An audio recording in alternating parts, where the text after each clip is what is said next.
घर में तुम्हारा मन जाता है, अच्छी बात है। तुम्हारे घर में बच्चे हैं, अच्छी बात है। लेकिन तुम्हारे घर में तुम्हारे गोपाल जी भी तो है। नहीं समझा बात को? तुम्हारा प्रभु भी तो है, लेकिन उसको तुम्हें याद नहीं करते। यहां पे तुम गलत हो, यहां पे तुम धोखे में आ जाते हो। घर का हर चीज याद है तुमको, घर का भगवान याद नहीं। जब घर का भगवान तुम्हें स्मरण में आ जाएगा तो वही तुम्हारा सोचना ही ध्यान बन जाएगा। क्या बन जाएगा? ध्यान बन जाएगा। ध्यान का मतलब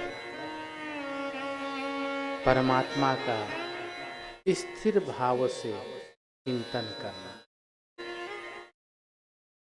या ध्यान का मतलब सभी प्रकार के वस्तु, विषय, मन, बुद्धि, चित्त, अहंकार को पीछे छोड़ करके सबसे अलग हो करके शांत हो जाना, ये भी ध्यान है। ऐसी अवस्था होने पे ध्याता अपने ध्येय आकार अर्थात जिसका वो ध्यान करता है उसमें मिल जाता है। समझते हैं? तो अगर आप कहीं भी जाते हैं और आपका मन आपके ठाकुर जी में है, तो ये भी ध्यान का उत्तम प्रकार है। आप एक बात सोच लीजिए, एक बाई बुझते बाड़ी, तो एक माता जी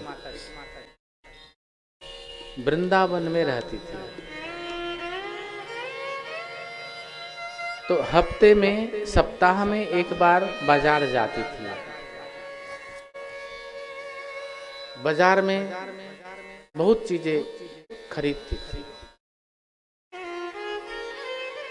तो खरीदते हुए बोलती थी, मेरे ठाकुर जी के लिए परमन लेना है, मेरे ठाकुर जी के लिए नमक लेना है, मेरे ठाकुर जी के लिए दाल लेना है, मेरे ठाकुर जी के लिए चावल लेना है। बुझते वाली? तो जो भी लेना है मेरे ठाकुर जी के लिए लेना है। अब देखिए भक्त कितना चतुर होता है, भक्त कितना बुद्धिमान होता है, उसकी शरणागति कितना श्रेष्ठ होता है।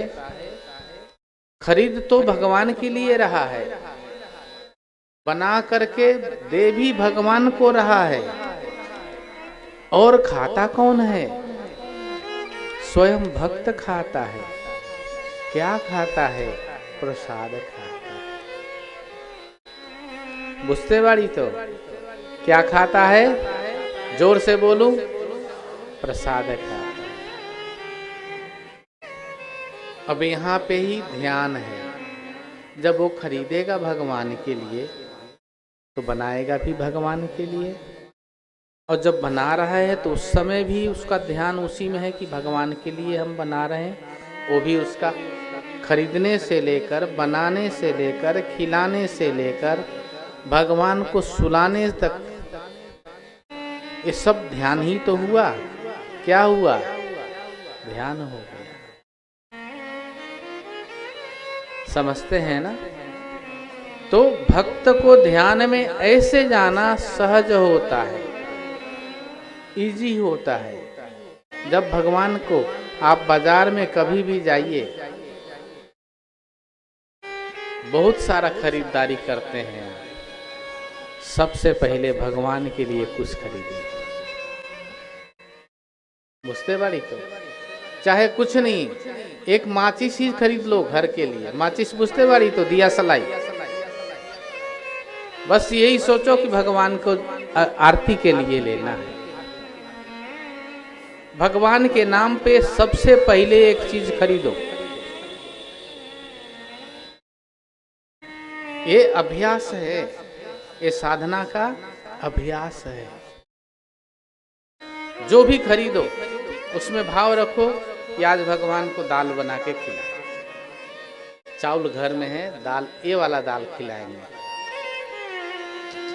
तुम्हारा हृदय, तुम्हारा अंतर मन प्रसन्न हो जाएगा।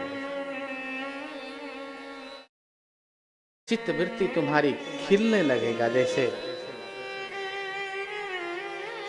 कमल सूरज के प्रकाश पड़ते ही खिलता है। जहां तुम्हारे मन में ऐसा भाव आया, ठाकुर जी, भगवान, वो प्रकाश तुरंत तुम्हारे ऊपर पड़ जाएगा। जैसे ही तुम याद करिए, वो तुम्हारे, कहते हैं ना, भगवान ने कहा तुम एक कदम चलोगे तो मैं कितना चलता हूं, हजारों कदम चल के तैयार रहता है परमात्मा। बस तुम अपनी भाव को डालो और उसका प्रकाश तुम्हारे ऊपर पड़ना शुरू होगा। तुम्हारा चित्त वृत्ति खिल जाएगा, आनंदमय हो जाएगा, प्रेममय हो जाएगा, भक्तिमय हो जाएगा, ध्यानमय हो जाएगा। भक्त का ध्यान यही होता है और भक्त को ऐसे ही ध्यान करना चाहिए। समझ रहे हैं ना? जब ऐसी प्रवृत्ति हो जाएगी तो तुम्हारा जीवन ही साधना है। तुम सदैव ध्यान में हो, हमेशा ध्यान में हो, फिर तुम्हें अन्य ध्यान करने की जरूरत नहीं है।